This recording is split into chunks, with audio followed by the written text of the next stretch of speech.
Salut à tous les amis, c'est Lonstar de Lonstar TV, j'espère que vous allez bien. Moi ça commence à aller un petit peu mieux, oui, ça commence à aller un petit peu mieux. Je vous explique tout simplement, j'ai eu un petit souci de santé, c'est pour ça que vous n'avez pas eu de vidéo ces derniers jours.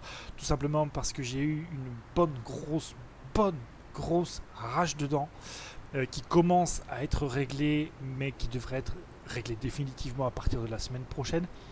Et quand on a une rage de dents, eh bien, on pense qu'à ça et on pense pas vraiment à faire des vidéos. C'est tout simplement pour ça que j'ai pas posté de vidéo. Et je m'en excuse. Voilà, ça c'est fait. Les excuses sont faites, les explications sont données. On se retrouve aujourd'hui pour l'épisode numéro 2 de la saga consacrée à Iveco. Et aujourd'hui, on va pas parler de celui-là, parce que ça c'est fait, ça c'est torché, c'est plié. On va parler d'un camion qui a marqué mon enfance. On va dire les choses telles qu'elles sont, qui a marqué plus mon adolescence même que mon enfance. Je vais bien sûr vous parler de l'Iveco Turbostar 190 38 spécial. Waouh, ça c'est un nom à rallonge. Mais oui, je vais vous parler de ce camion tout simplement parce que, bon, entre-temps, il y en a eu d'autres. Mais les autres, je ne les ai pas trouvés en mode. Donc je ne vais pas trop vous en parler. Je vais vous en parler un petit peu, mais je ne vais pas trop m'étaler sur le sujet. Hein. Sachez qu'entre 75 et 84, il y a eu à peu près 3-4 camions qui ont été produits sous les marques Fiat, Unique, pour certains ça va parler, et Iveco. Ça va de la gamme du Fiat 160. Et je vais essayer, je vous promets rien, mais j'essaye maintenant de vous incruster une petite image pour vous montrer quand même de quoi je vous parle. Donc je vous parlais du Fiat 160. Hein, date de production, si je ne m'abuse, mais je vais quand même aller vérifier sur Wikipédia. Date de production de 1975 à 1982. Voilà. Entre-temps, on a eu également aussi son grand frère, le Fiat 170 et 190, produit de 75 à 84, là aussi. Je vous mets une photo. Ce camion-là, il faut que vous le sachiez, il a un truc personnel avec moi. Tout simplement parce que j'avais un tonton qui avait ce camion-là. Et qu'est-ce que je me suis amusé dans ce camion, bordel de merde. C'est peut-être bien ce camion qui m'a donné l'amour du camion. Voilà, c'est tout ce que j'avais à dire. Et enfin, on a eu, pour terminer sur les camions dont j'ai pas trouvé les modes pour vous les montrer sur Eurotruck, on en termine avec le Fiat Iveco. Cette fois-ci, il s'appelle Fiat Iveco 159, qui a été produit de 1977 à 1983. Je vous mets la photo maintenant. Nous, celui qui nous intéresse, c'est le camion voilà, qui a marqué mon adolescence. Mais je ne vais pas non plus, là encore, rentrer dans les détails.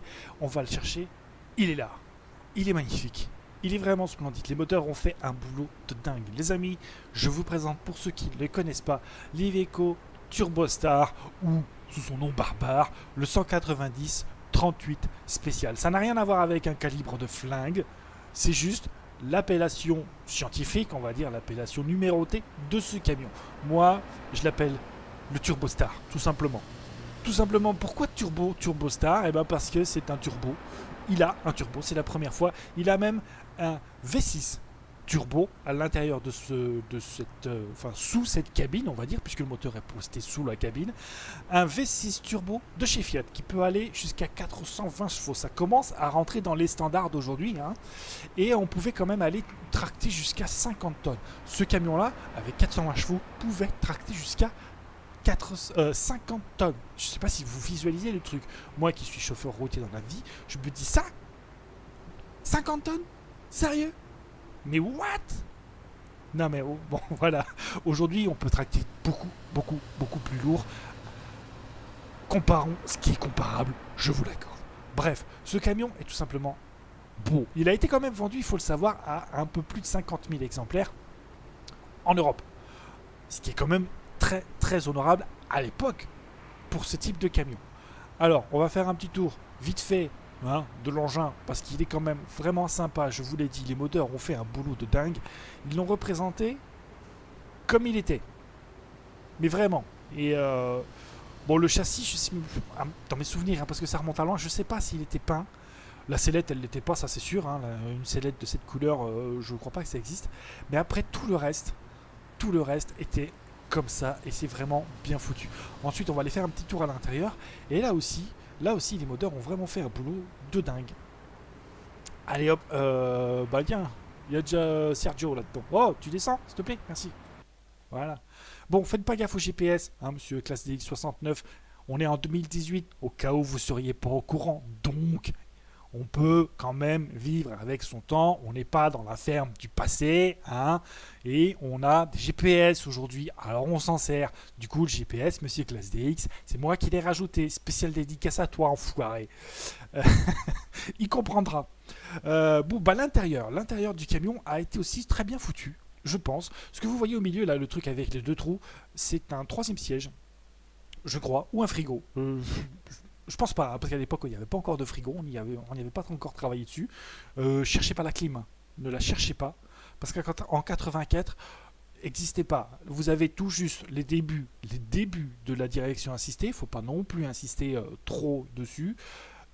Vous avez les vitres électriques, manuelles, bien évidemment, hein, comme vous pouvez le voir à l'image, hein, vous avez les petites manivelles qui vont bien pour ouvrir les glaces.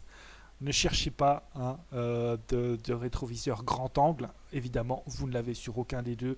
Le rétroviseur grand angle est arrivé bien plus tard. L'antéviseur, hein, le rétroviseur qui est sur le pare-brise, c'est pareil, il n'existe pas. Là, il y a quand même une petite particularité, c'est que vous avez la double couchette. Tous les camions ne l'avaient pas. Il faut le savoir. Alors on peut aller faire un petit tour hein, pour ceux qui ne sont pas claustrophobes. Il y a une couchette qui est juste au-dessus. Hein. Ça a été rajouté, bien évidemment pas par moi parce que je ne suis pas capable de rajouter un truc dans un mode. Mais enfin bon, bref, c'est pas grave. Voilà, globalement le camion est super bien reproduit, je trouve. En tout cas, le modeur qui s'appelle Equalizer, si je ne m'abuse. Vous pouvez aller chercher son lien sur tous les sites de mode Eurotruck. Vous le trouverez assez facilement. Si j'y pense, je vous mettrai le lien quand même de là où je vais chercher moi tous les modes dans la description et vous pourrez ainsi le télécharger. Mais franchement, ce modeur refait un autre camion dont on parlera dans une autre saga parce que je ne veux pas non plus vous spoiler, mais il fait vraiment du boulot extraordinaire. Et enfin, je voudrais quand même, malgré tout, vous faire écouter le bousin de cet engin. Quand je dis bousin, c'est une spéciale dédicace à monsieur L7C Fox qui ne regardera probablement pas cette vidéo, mais quand même, le bousin c'est le moteur hein, évidemment. Je trouve qu'il fait le bruit que faisait le bruit du moteur du camion de l'époque, IRL. C'est vraiment ça. On est vraiment dedans et c'est vraiment très sympa. Alors on va accélérer un petit peu. J'espère que ça sera pas trop fort pour vous. Mais il fait vraiment le bruit du moteur du V6 Fiat qui l'équipait à l'époque. Je viens de trouver la ventilation, c'est formidable. J'en ai pas besoin, hein. Mais je l'ai trouvé, c'est déjà pas mal. Bon, ce que je vous propose, les amis, c'est qu'on aille se faire une petite livraison. On va faire une petite ellipse le temps que j'aille chercher la remorque et on se retrouve tout de suite après pour la petite livraison. Allez, à tout de suite.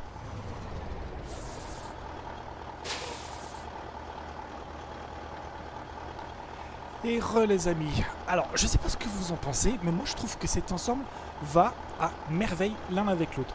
J'ai pris cette petite semi-remorque, on va aller faire un petit tour jusqu'au Havre à peu près, de Paris, il n'y en a pas pour très longtemps, hein, mais on va faire ça comme ça. Une remorque de blé, alors dans une remorque TP, dans une benne TP en général on n'y met pas trop du blé, mais c'est pas grave, Eurotruck veut y mettre du blé, on y met du blé, d'accord. Mais enfin moi je trouve que ça rend plutôt bien visuellement en tout cas cet ensemble, le camion vient bien avec la semi, et moi je trouve que c'est plutôt sympa. Alors je vais quand même prendre une petite photo pour la miniature, hein, histoire de dire, et puis on va se mettre en route si ça vous tente. Allez, on remonte à l'intérieur et on y va. Alors, il faut pas que je fasse, enfin il faut que je fasse gaffe à pas caler comme j'ai calé comme une grosse merde tout à l'heure.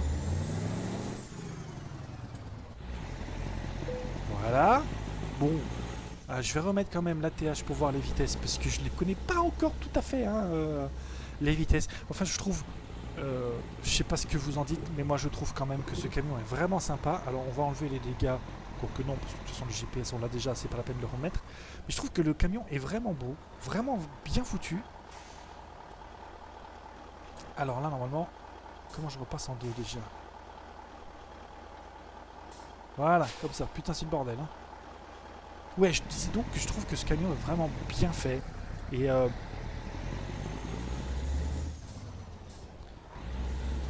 il a... le modeur a fait un super boulot, je trouve. Je sais que je me répète un petit peu, mais je trouve qu'il a vraiment fait du bon boulot. Et quand c'est du bon boulot, c'est bien de le dire, quoi. C'est bien de le préciser. Donc je le précise. Comme ça, au moins, ça c'est fait. Alors, j'espère que... Oh, caray. Voilà, on va y arriver à trouver la deuxième.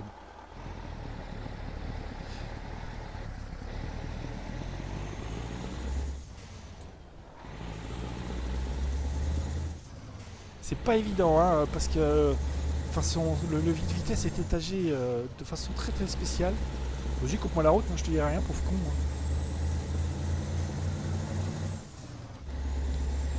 Non, franchement, ouais, belle surprise ce camion. Je sais pas si je ferai un épisode ou deux. Je pense pas, parce qu'il faut parler des autres camions, hein, des autres camions de la marque. Il y en a d'autres.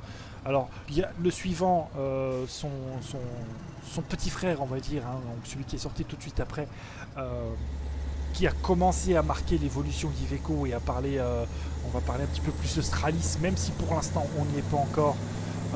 J'ai trouvé en mode, mais je trouve qu'il est vraiment pas terrible. En tout cas, l'intérieur est pas terrible du tout. Du coup, je sais pas si je vais en parler ou pas. Je verrai dans l'épisode prochain si je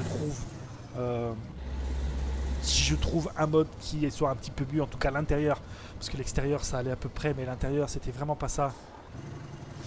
Donc là, à ce moment-là, je verrai si je vous en parle ou pas. Sinon, on ira basculer directement sur un autre modèle. Voilà, accélère maintenant mon gros. Bon, après, on voit quand même que c'est un camion. Je sais plus quel moteur j'ai pris. Je crois que j'ai pris le plus gros, le 420 chevaux. Ça reste quand même assez limité en termes de puissance. Mais c'est vraiment, vraiment pas mal. Et j'apprécie. Moi, je kiffe bien hein, ce petit camion. Je le kiffe plutôt pas mal. Bon, on va parler d'autres jeux. Tiens, si ça vous tente un petit peu, je voudrais vous parler un petit peu de Pure Farming et faire une petite mise au point sur le jeu. J'ai dit dans l'épisode justement consacré au Fiat 210, vas-y, hein, je t'en prie connard, que ce camion serait probablement un concurrent sérieux de Farming 2017. Il faut savoir reconnaître quand on se trompe. Et je me suis trompé. Parce qu'en fait, ce sera tout simplement pas un concurrent. Ce jeu est bien, c'est vrai, quoi qu'on en dise. Moi, je l'ai trouvé bien, je l'ai trouvé intéressant. Il a peut-être du potentiel. Le problème, c'est qu'il est vraiment trop basique, trop simple. Même si le moteur graphique a l'air pas mal du tout. Même si, voilà, je m'embrouille en même temps dans les vitesses, donc je veux pas trop... même si le moteur graphique a pas l'air mal, même si la physique des véhicules est pas mal, le jeu en lui-même est assez basique, assez simple, et on s'ennuie assez vite, tout simplement. Les missions sont pas du tout intéressantes. En tout cas, elles l'étaient au début, mais elles ne le sont plus maintenant. Donc, très honnêtement, je pense pas que ce soit un jeu qui fasse... Il faut bien rendre à César ce qui appartient à César. Je pense pas que ce soit un jeu qui fera de l'ombre à Farming 2017 et à Farming 2019. Je sais que j'ai fait vent à toutes les critiques, mais j'ai tenu bon malgré tout parce que je pensais très sincèrement que ça serait un jeu intéressant. À force de le pratiquer, on s'aperçoit très vite que c'est pas le cas et on revient à Farming Simulator 2017 pardon, parce que le 19 n'est pas encore sorti. Il va peut-être envoyer du lourd, hein, on verra bien ça par la suite. Mais bon, quoi qu'il en soit, le patron, ça reste Farming Simulator. Voilà. Les choses sont dites, elles sont précisées. Vous n'aurez donc pas de vidéo, ni de présentation, ni de série sur Pure Farming 2018, qui plaît à certains, qui m'a plu, mais qui, voilà, après 5 ou 7 heures de jeu, j'ai vite déchanté. Je me suis vite rendu compte que finalement le jeu n'était pas si intéressant que ça. Je ne veux pas non plus y cracher dessus parce que je pense que les développeurs peuvent l'améliorer. J'espère qu'ils l'amélioreront. Ça peut être un bon jeu, mais pour l'instant, il n'arrive pas à la hauteur de Farming 2019. Voilà, ça c'est fait, c'est dit. Farming 2018, je vais pas y arriver. Je le veux ce putain de Farming 2019. Hein. Je le veux les gars. Il va falloir qu'ils se démerdent comme ils veulent, mais je le veux. Allez, on va faire un petit tour dehors, histoire de voir. Alors, franchement, ça va super bien l'ensemble, ça va à merveille. Le camion est vraiment très très beau. Il y a un péage. Oh putain. Comment j'ai vu qu'il y avait un péage?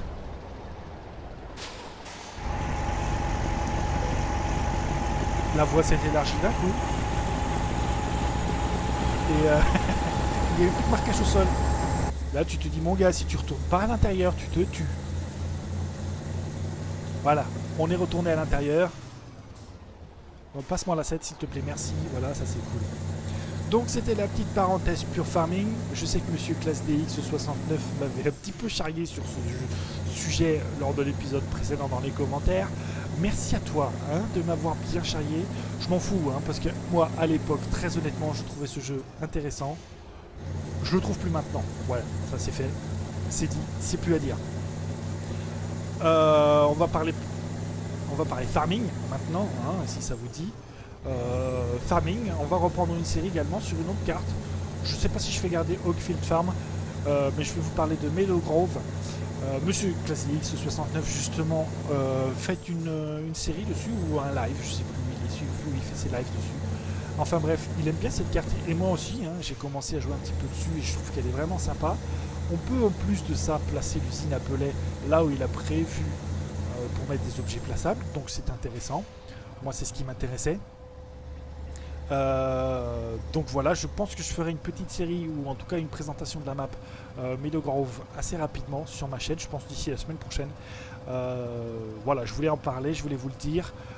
Les vidéos vont reprendre un rythme normal, 2 vidéos par semaine à peu près, une farming, une Eurotruck. Ça sera pas forcément tout le temps une vidéo dédiée à la saga. Ça sera aussi des vidéos dédiées à ma société dans Star Logistics sur le truckbook qu'il faut que je fasse avancer mine de rien malgré tout parce que elle avance pas des masses et enfin elle avance pas des masses. Si j'ai roulé un petit peu en privé aussi mais je voudrais la faire avancer un petit peu plus. Et ça c'est pas on peut pas le faire tout le temps en faisant la saga par exemple. Je peux pas faire rouler mes camions et rouler pour le truckbook. Donc il faut que je fasse un petit peu aussi d'autres. Et puis vous aussi, vous allez peut-être aussi un petit peu être gavé à force d'avoir du vieux camion. Même si moi je trouve le concept assez intéressant.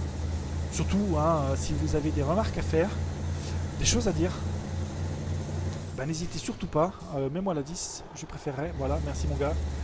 N'hésitez surtout pas à me le dire dans les commentaires. Hein, je prends tout ce qui vient, tous les commentaires, je les lis. J'essaye de répondre, mais bon... faut déjà en faire, hein. Je répondrai à tous en tout cas si vous en faites. Parce que moi je suis là aussi pour apprendre. Ça fait pas longtemps que je fais des vidéos, donc forcément c'est pas parfait. Et si vous voyez des améliorations à apporter, des trucs, des sujets à aborder, il ne faut surtout pas hésiter à me le dire. Et puis je ferai les améliorations évidemment et j'aborderai les sujets que vous voulez que j'aborde. J'ai mon levier de vitesse qui est en train de se barrer. Merci levier de vitesse que j'aime tant. Je voulais aussi vous parler d'un autre jeu, un jeu qui est sorti... Mets-moi la 12, voilà. Un jeu qui est sorti ces derniers jours. On est le 29 mars, il est sorti le 27. Ceux qui l'ont acheté ou qui suivent un petit peu l'actualité du jeu vidéo ont compris. Je veux bien sûr parler de Far Cry. Un jeu qui me plaît beaucoup, mais il est quand même relativement cher, donc je suis pas certain de pouvoir l'acheter tout de suite. Mais il me plaît vraiment beaucoup. C'est un jeu qui se fait en coop. Et ça pourrait être marrant de faire une coop avec Monsieur Classic 69 ou d'autres, hein, mais ça pourrait être sympa de faire un truc comme ça, donc je lui proposerai. Hein, ou si tu vois la vidéo, Jeannot, dis-moi ce que t'en penses. Bon, je pense pas l'acheter tout de suite le jeu, parce qu'il est quand même à 60 €, il est quand même pas mal cher. Mais après, il a l'air de, comme on dit, d'envoyer du pâté, quoi, hein, dans le jargon. Je sais pas combien de temps il reste pour aller jusqu'à la livraison, une petite heure, donc ça devrait aller encore. Je vais remettre la TH hein, pour voir où j'en suis au niveau des vitesses. Non, pas la pause, la TH. Voilà, merci. Qu'il est con. Je te jure. Pour voir où j'en suis des vitesses, parce que c'est pas évident. Il y aura aussi, je vais essayer, hein, mais je vous promets rien, parce que pour l'instant j'ai toujours un problème avec ma connexion qui laisse un peu à désirer, mais je vais essayer de refaire du live aussi. Farming et Eurotruck. Je voudrais aussi, et ça c'est vous qui me dites si ça vous tente ou pas de voir des vidéos d'arc sur la chaîne. Moi j'ai très envie d'en faire. Donc on va voir si j'ai du commentaire positif, hein, si j'ai du pouce bleu. Mars pouce bleu, oui, donne pouce bleu. Viens chercher pouce bleu. N'importe quoi. Si ça vous tente, voilà, j'ai bien envie de faire une petite série arc sur la chaîne.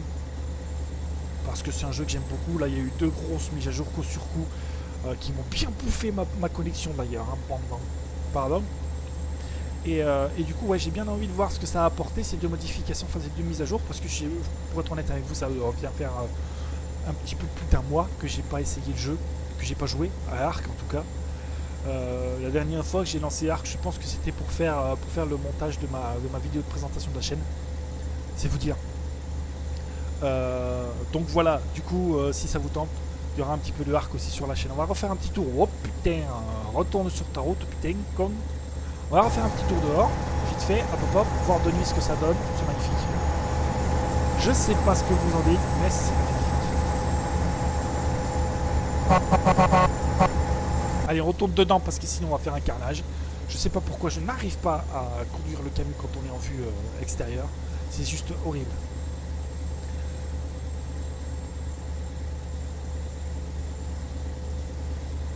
Non, franchement très sympa ce camion. Hein. Pour en revenir à ce camion, ouais, vraiment, vraiment sympatoche.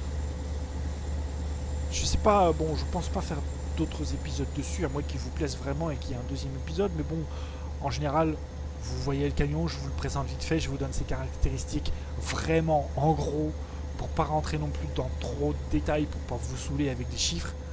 Là, je vous ai dit son année de production, ses années de production, ses chevaux, le nombre d'exemplaires vendus quand je l'ai, parce que mon fournisseur d'informations, c'est Wikipédia. Et quand il n'a pas l'info, bah il n'a pas l'info. Tout simplement. Et du coup, bah forcément, je peux pas tout le temps vous dire, bah vous, ouais, je sais même plus ce que j'étais en train de dire. Je suis tellement concentré sur ces putains de vitesses que je fais plus gaffe à ce que je dis. Voilà, je repasse la 7 alors que je voulais la 9, c'est pas grave. Voilà, donc je rentrerai pas trop dans les détails, voilà, si ça m'est revenu. Et du coup, faire 2 épisodes avec un camion rétro, je pense que c'est pas bien. Je vous présente le camion vite fait au garage, on fait une petite livraison avec. Et ensuite, on va directement passer à un autre camion. Je pense que c'est ce qui est le mieux à faire. C'est pas la peine de trop s'éterniser sur le camion une fois qu'on en a parlé. Voilà. Donc un épisode, un camion, ça suffit largement. Ah, il faut qu'on tourne ici. Alors ne cherchez pas le ralentisseur sur ce camion. À l'époque, il n'y en avait pas encore. Le ralentisseur, il n'est pas sorti en 84. Voilà, mets-moi la 10, s'il te plaît, pour rétrograder. C'est chaud quand même. Hein. On est pratiquement arrivé.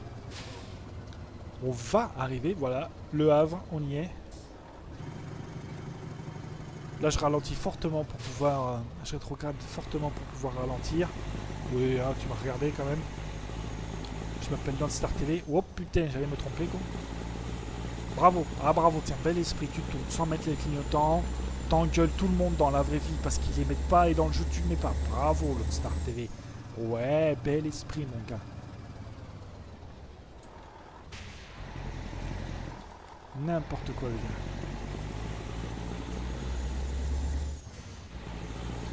Alors, on est quasiment arrivé.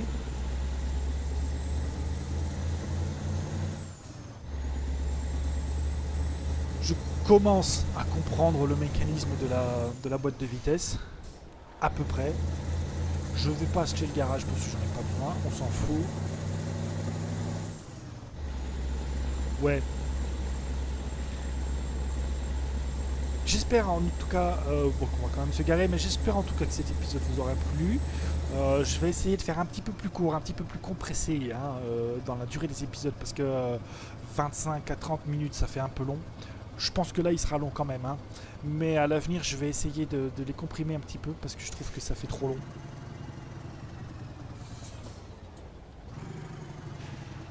On y est. Alors on va se garer quand même. Parce qu'on est pro ou on ne l'est pas. Allez, on va se garer tranquillou. Je suis un fou, hein. Dans la vraie vie, on fait tout au rétro. Mais ces petites remorques là, elles cassent super vite. Ah putain, calé, évidemment. Alors, qu'est-ce que c'est casser super vite? Ça veut dire qu'elles se braquent hyper vite. Vous voyez, parce qu'elles sont très courtes. Elles ont 3 essieux. et ça va très très vite. Vous voyez là, j'ai à peine tourné le volant et elle part direct. Donc il faut vraiment jouer avec le volant pour faire en sorte qu'elle parte pas trop. Parce que là j'ai tourné le volant d'à peine un quart à peu près quand je vais pour reculer. Ça ne sert à rien de braquer trop parce que de toute façon logiquement vous êtes bien positionné pour bien vous parquer. Donc vous n'avez pas besoin de tourner trop le volant. Des petits quarts de tour, ça suffit largement. Et voilà le travail. Allez, on pose la remorque. On empoche la thune quand même parce que c'est... voilà. J'ai pas fait ça gratuitement non plus. Je retourne là. Vite fait quand même parce qu'on va pas rester sur ce menu pour se séparer. Allez s'il te plaît. Montre-moi que tu vas vite. Oui, t'es un bon monsieur. Voilà. Sur ce, c'est la fin de cet épisode. J'espère qu'il vous aura plu. Si c'est le cas, n'hésitez pas à liker, à vous abonner à la chaîne si ce n'est pas déjà fait. J'attends vos commentaires si vous avez envie d'en mettre, bien évidemment, pour l'épisode numéro 3. Vous étiez avec Landstar. J'espère que ça vous a plu. On se retrouve très bientôt pour l'épisode numéro 3 sur la saga Iveco.